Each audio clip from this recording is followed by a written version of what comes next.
Hi there, I'm going to show you a very brief overview of how to use the falling leaves action and overlay set in Photoshop.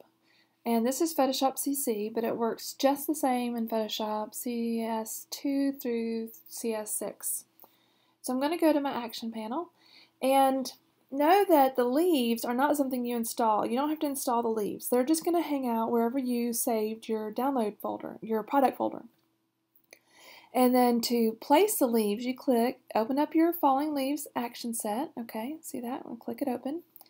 And then I'm going to click on place leaves and hit play. Now it's going to ask me to navigate to where I have the leaves, and I'm going to go to that. And then you can just choose. Now there is a catalog, so if you want to have that open and kind of look through and you can see which ones you want, but I find random works. So okay, I like that one. I'll pick that one. I'll place it. Now it comes here and you can move it. It's going to be really large. We're going to reduce it down. Small, move it like this. And then I can choose more. Okay, I can just keep hitting play. And I'll just choose a different one. Okay, maybe that one. Just pull it down. I'm just clicking and dragging down. And when you come out, I can just click and rotate it. See the little arrows? Click and rotate it. Make it a little smaller.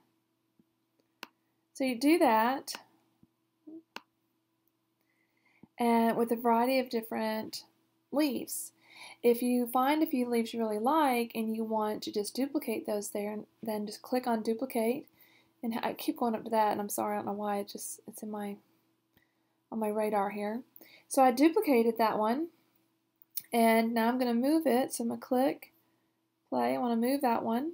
Click on a corner. You want to click on a corner, then click and drag out. And then I can just turn it and rotate it. There we go.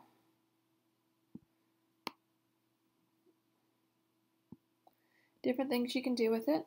And hit the check box up here to commit it. So there's different things you can do, and the sky's the limit. You can play with it, but here we've just got 3. We can add things like an inner glow or a shadow, and whatever layer you're on, it's real important you click the layer so it knows what you want to do, basically. So you need to be on the layer you want to manipulate. We can add a shadow. We can blur it a little bit. And you can change how much. We do recommend that you blur them because it helps kind of just blend in to the image. Now, and we click on move, rotate. I'm just going to click, oops. I'll come down to this one. And there we are. And I'll just do a slight blur. That one too. And you can change the radius to make it blur a little bit more. And we might want to leave that one the way it is. But I'll come down here and click on it. Maybe I'm just going to add a little shadow. There we go. See, I kind of added that. There's other things you can do like change leaf color. And when you do that, you just click play. And it gives you a little message. And basically it says click into this color box to change the color you want it to be. So I can double click. And it's going to attach to whatever layer you were on. So it's very important that you're on the layer. And then if we want it to be green, who knows, blue, come down here, so make it darker, and often you're going to use a yellow or a brown or orange, things like that. So if you want it to blend in a little bit more, because maybe you like the leaf shape but not the color, then you can change the color, and then you can also lower the layer opacity of that particular one. Let's say I like that, what it was. There are also some creative actions for different looks. So rich chestnut, and really nice look there to that. And then there's a fix reds, red cast, and you're going to need to know how to use a brush and reveal or conceal on different areas. What's neat too is that here down at the bottom there's a before and after action, so we can click, there's before and there's after. And I know my images, my action panel's in the way a little bit.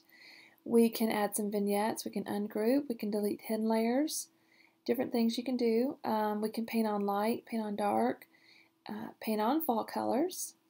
Okay, if you play that, then if you have any area that's really green, like bushes or trees, you'd use a white brush, because we have a black mask here, and you'd use a white brush to reveal it. Now it's all, we don't have any green here, so it's not an issue, but